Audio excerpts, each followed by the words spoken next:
state of emergency. The powerful and deadly storm sweeping its way east. Blizzard warning, dangerous ice and damaging winds from Minnesota to New York to Maine. Drivers caught in blinding snow. A massive pileup involving dozens of vehicles on an icy highway. More than 100 million people under wind alerts from Indiana to the northeast. Winds gusting up to 65 miles per hour. Hundreds of flights canceled. The forecast for New Year's Eve. Ginger Z tracking it all. Also tonight, the deadly mid-air collision between two helicopters. Chilling images showing one of the choppers falling from the sky. Authorities say the second pilot has died of his injuries. Both pilots now identified. Tonight, high-stakes talks at Mar-a-Lago. President Trump meeting with Israeli Prime Minister Benjamin Netanyahu amid new threats from Iran. And the meeting comes as the president says the U.S. knocked out a facility in Venezuela. 24 hours after President Zelensky's meeting with President Trump about ending Russia's war in Ukraine, Vladimir Putin speaking with President Trump, accusing Ukraine of launching a drone attack on one of his state residences. How President Trump is responding. Late today, authorities releasing new video they believe shows a missing college student walking near her home on Christmas Eve, the day she disappeared. The sheriff suggesting she may be in imminent danger. The FBI joining the search. The deadly fire at a home belonging to the parents of one of NASCAR's biggest stars. One person killed, another in the hospital. The CDC warning about a nationwide spike in flu cases. Record numbers reported in New York State. A new milestone for Beyonce, the fifth musician to ever do it, including Bruce Springsteen, Taylor Swift, and her husband, Jay-Z. And the ABC News Primetime Special, the year 2025. The people and stories shaping this year, including the American adventurer doing what had never been done before. From ABC News World Headquarters in New York, this is World News Tonight with David Muir. Good evening, I'm Wayne Johnson, and for David tonight, we begin with breaking news. The state of emergency, a punishing winter storm system sweeping its way east. More than 100 million people now under high wind alerts from Indiana to the East Coast. Blizzard conditions, a dangerous ice storm, and winds gusting up to 65 miles per hour from Minnesota to New York to Maine. Drivers facing whiteout conditions in New Buffalo, Michigan. You can see zero visibility on the roads there. Treacherous driving on the highways. Reports of a major pileup on I-75 in Detroit. Waves from Lake Erie crashing on a shore in Hamburg, New York. Up to 2 feet of snow possible there this week. Hundreds of flights canceled today, thousands delayed. Ginger Z standing by with the forecast for New Year's Eve. But first, ABC's Faith Abube leads us off with the images coming in. Tonight, punishing winds and blinding snow shutting down interstates, extreme weather of all kinds from a powerful system sweeping the country. We are at the I-75 50-car pileup. On Interstate 75 in Detroit, snow squalls causing a massive pileup. Authorities say at least 30 vehicles involved and multiple injuries, but no deaths. Very slippery and someone hit me. Iowa State Patrol reporting at least one fatality overnight. Lieutenant Jeremy Schaefer posting this video of a 14-car pileup that shut down Interstate 35 all the way to the Minnesota border. Minneapolis declaring a snow emergency. The incredible winds gusting over 50 miles an hour, churning the Great Lakes, waves crashing ashore along Lake Michigan. And on Lake Erie in Hamburg, New York, these vehicles forced to back away from the seawall. On the warm side of the system, thunderstorms that lit up transformers in Bloomington, Indiana, and spawned multiple confirmed tornadoes. In Pontiac, Illinois, south of Chicago, Candace White's house smashed right after she dropped off her son at band practice. It's just a wall of gray, and I run back to the bathroom, and I'm like, I should probably be taking cover. There wasn't any alerts, nothing was going on, and then there was just a big boom. Dense fog shrouding the Northeast and New York City near zero visibility, adding to the misery at airports. Hundreds more flights canceled today after thousands were scrapped over the holiday. In the waterlogged West, tonight authorities are investigating whether a massive pipeline leak that shut down Interstate 5 over the weekend was caused by shifting ground from days of rain that have plagued the region. And when Here in New York City, temperatures are plummeting with winds gusting up to 50 miles per hour. Dangerous conditions expected in the Northeast again tonight and tomorrow morning. Yes, we've still got a ways to go here, Faith. Thanks. Let's get right to ABC's chief meteorologist, Ginger Z. And Ginger, there's multiple weather threats picking up tonight. Yes, and wind is going to be the thing that widespread everybody notices wind.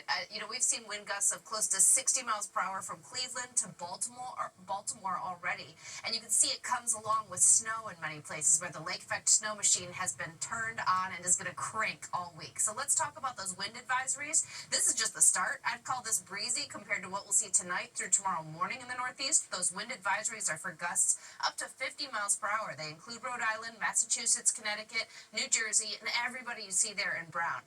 Now, on top of that, like I said, we're going to see more where that came from as we go through the day tomorrow. Some of those gusts are upwards of 36 miles per hour there in Pittsfield. And you see how the lake effect snow takes over and doesn't stop for much of this week. Between Erie and Buffalo along I-90, it's going to be tough to travel, especially when you have the wind mixing with the snow. Between Syracuse and Watertown, another spot that could see the 1 to 2 feet. And a quick look at New Year's Eve as that ball drops in New York City, temperature in the mid-20s, even a flurry or two, mixing in with the confetti. You want warmth, you've got to go west, and then the wet weather returning for a big pattern shift for the West Coast. Ginger Z, we appreciate it as always. We move on now to the deadly mid-air collision involving two helicopters over southern New Jersey. One pilot killed at the scene. Authorities say the second pilot died of his injuries at the hospital. We now have both pilots identified, and witnesses say they may have been flying too close to each other when they collided. Here's ABC's Rhiannon Alley. Tonight, the FAA and NTSB investigating a deadly mid-air collision between two helicopters southeast of Philadelphia. Each aircraft had just taken off from the Hamilton Municipal Airport in New Jersey late Sunday morning. Diana Clough saw it happen. I say to myself, my God, I hope they're just flying too close. I hope they don't clip each other. And the minute I said it to myself, the impact occurred. A witness capturing one of the aircraft falling from the sky. One of the helicopters erupting in flames. People living nearby racing to the scene to help. Caitlin Collins comforting one of the pilots until first responders arrived. We could see there was a man in there. He was conscious and breathing. And the only thing I could think to do was just hold his hand and talk to him. Tragically, that man, 65-year-old Kenneth Kirsch, as well as the other pilot, 71-year-old Michael Greenberg, did not survive. The pair had just eaten at Sal Filipino's restaurant. It's a little bit of disbelief. It's like, is that really happening? They were just at our cafe having breakfast. The debris field some 100 yards long. Thankfully, people on the ground were not hurt. It could have gone a lot worse, and there could have been a lot more loss of life. With the NTSB says they plan to remove the helicopters from the site tomorrow, and they expect to release a preliminary report on the crash in about a month. With Rhiannon Alley for us tonight. Thank you. Now to the high-stakes meeting at Mar-a-Lago. President Trump and Israeli Prime Minister Netanyahu on phase 2 of the ceasefire agreement in Gaza amid new concerns about Iran. The president also pressed about that new attack in Venezuela, saying the U.S. took out a big facility. ABC's senior White House correspondent Selena Wang is in West Palm Beach. tonight, standing with Israel's Prime Minister Netanyahu, President Trump vowing the rebuilding of Gaza will begin as quickly as we can, but only if Hamas disarms. They're going to be given a very short period of time to disarm, but if they don't disarm, as they agreed to do, they agreed to it, and then they'll be held to pay for them. And we don't want that. Israel says it won't withdraw more troops from Gaza until Hamas disarms. Trump pushing back when asked if Netanyahu is stalling. Israel's lived up to the plan 100%. The president also amping up his threats to Iran just months after the U.S. bombed 3 Iranian nuclear facilities. Iran's president now saying the country is in a full-scale war with the U.S., Israel, and Europe. Trump today warning the Iranians not to rebuild their nuclear program. Now I hear that Iran is trying to build up again, and if they are, we're going to have to knock them down. We'll knock them down, we'll knock the hell out of them, but hopefully that's not happening. Selena Wang joining us now from West Palm Beach. And Selena, the president making news on another front tonight, saying the U.S. has attacked a facility in Venezuela. Well, this appears to be the first time that the U.S. has carried out a land strike inside Venezuela after launching dozens of deadly strikes on alleged drug boats. But the president is providing few details, only to say that there was a major explosion in the dock area where they load the boats up with drugs. But the president refused to say whether the military or the CIA were involved in this operation. Yeah, still more to learn on this. Selena, thanks so much. And the escalating rhetoric with Iran comes as protesters take to the streets in cities across that country. The demonstrations fueled by growing frustration with high inflation and the collapse of the national currency. Iran's embattled regime has also been cracking down on dissidents and arresting key opponents. And all of this unfolding during a busy 24 hours at Mar-a-Lago. On the heels of President Trump's meeting with President Zelensky about ending the war in Ukraine, Vladimir Putin speaking with the president today, accusing Ukraine of launching a drone attack on one of his state residences. Zelensky dismissing the claims as a complete fabrication. And tonight, how President Trump described his call with Putin. Here's ABC's chief international correspondent, James Longman. President Trump may be impatient for peace in Ukraine, but tonight Russia seems to have other plans. The Kremlin claims that after yesterday's talks in Florida between President Trump and Volodymyr Zelensky, Ukraine launched a drone attack on one of Vladimir Putin's official residences. President Trump says he spoke with Putin earlier today. I learned about it from President Putin today. I was very angry about it. Ukraine calls the claim typical Russian lies, calculated to undermine productive peace talks, and Moscow has provided no proof. Well, it came out. Well, we'll find out. I mean, you're saying maybe the attack didn't take place. It's possible too, I guess. But President Putin told me this morning it did. And so far, Russian attacks on Ukraine have shown no signs of slowing down. But yesterday, President Trump struck a positive tone about a deal. We could be very close. There are one or two very thorny issues, very tough issues. But I think we're doing very well. We made a lot of progress today. Zelensky says the U.S. has now agreed to 15 years of security guarantees. 20-point peace plan, 90% agreed, and U.S.-Ukraine security guarantees, 100% agreed. But the main sticking point remains the eastern Donbass, which Putin wants to seize in its entirety. Mr. President, have you agreed on the so-called free trade zone on Donbass? The word agreed is too strong. I would say not agreed, but we're getting closer to an agreement on that, and that's a big issue. And we're in Ukraine tonight. They are bracing for more attacks. Every New Year's Eve of this nearly 4-year war, Russia has hit multiple cities across the country. With James Longman, our thanks to you tonight.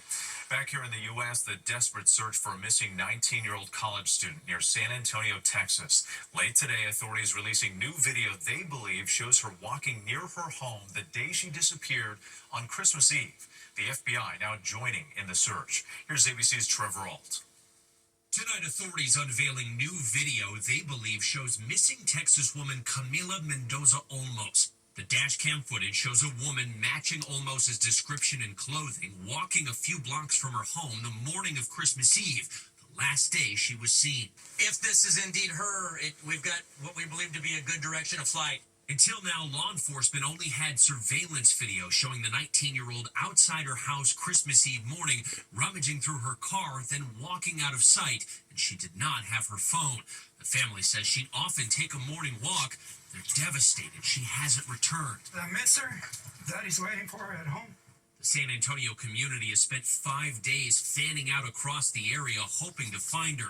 We've been searching on foot like within a 3-mile radius. We don't have a single clue. Tonight, the search area has crossed the border. Mexican officials releasing this missing persons report. The sheriff has said they believe Olmos could be in imminent danger, but there's so far very little evidence as to what happened. We've got to consider all possibilities at this point. Unfortunately for us, we can't start narrowing that down until some evidence takes us to that, and we're not there yet. And the sheriff says the FBI is helping with digital evidence. They are urging the entire community to review all their surveillance cameras, their dash cams, hoping they can further retrace her path. All right, Trevor Ault, thank you for that. News tonight in the international manhunt for a former Canadian Olympic snowboarder turned alleged drug kingpin. Ryan Wedding is on the FBI's top 10 fugitive lists. Late today, federal authorities releasing images showing dozens of high-end motorcycles, $40 million worth, recently seized by Mexican authorities. They believe all are owned by Wedding. The FBI seized a rare $13 million Mercedes linked to him last month. When we come back, the warning tonight from the CDC about the spike in flu cases across the country, the deadly fire at the home belonging to the parents of NASCAR superstar Denny Hamlin, what we're learning tonight about who might have been inside that home. A wild crash in Ohio. The homeowner says a split-second decision not to walk her dogs may have saved her life. And Beyonce reaches a new milestone, joining an elite group of musicians. At the home belonging to the parents of NASCAR superstar Denny Hamlin. At least one person has died, another suffered life-threatening injuries. Officials have not yet identified the victims. Authorities say 40 to 45% of the home was already burning by the time crews arrived. No word yet on the cause.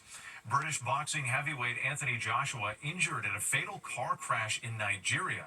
2 others were killed after an SUV slammed into a stationary truck earlier today. Authorities say Joshua was a passenger in the vehicle. He is hospitalized but in stable condition. The Olympian recently beat YouTuber turned boxer Jake Paul in a high-profile match in Miami. A frightening scene in an Ohio suburb, a car speeding down the road and then slammed into this home on Christmas morning. The front porch, car, and trash cans destroyed. Thankfully, everyone inside the home was safe. It happened just minutes after the homeowner changed her mind about going outside to walk the dogs, instead staying inside, likely saving her life.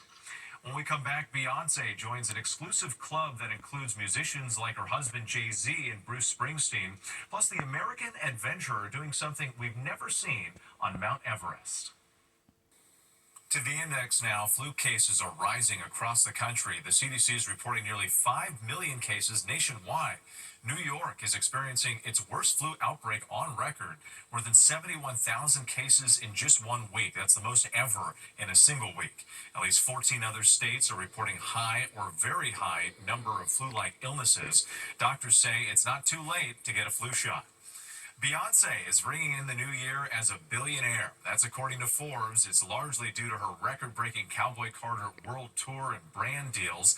She's just the 5th musician, including her husband Jay-Z and Taylor Swift, to reach that billionaire milestone. Still ahead, highlighting the remarkable stories of 2025, including the American skier doing something that had never been done before. Finally tonight, the American skiing down Mount Everest, one of the many stories featured in Robin Roberts' primetime special, The Year 2025. Here's Will Reeve.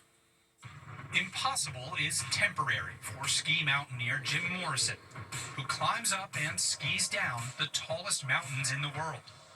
Where do you think that drive comes from? I think I have a certain knack for suffering. He took that suffering to the limit, trying what no one else has ever done before. Ski down the north face of Mount Everest. As you summited Everest for this attempt, what were you carrying with you mentally and emotionally, in addition to whatever gear you might have had? We had worked on this for so long, and in the process of trying to get there, I lost my partner, my climbing partner, and my life partner, Hillary Nelson. Nelson died in an avalanche while on a ski mountaineering expedition with Morrison in the Himalayas 3 years ago. When I got to the summit, I was just overwhelmed with emotion about her and the drive that it took to see this project through. Was there any point where you thought about giving up? There were lots of times that I wanted to quit. The entire time I was set up in what we call the no-fall zone. There was no room for error. I got to the bottom, I collapsed, I cried. What have you learned about yourself in your lifelong journey? Even if it's virtually unobtainable, if you keep trying and keep after that goal, you can do almost anything. And our thanks to Will Reeve for that. You can watch Robin Roberts' primetime special, The Year 2025, tonight at 8 Eastern, right here on ABC. I'm Whit Johnson in New York. Have a great night.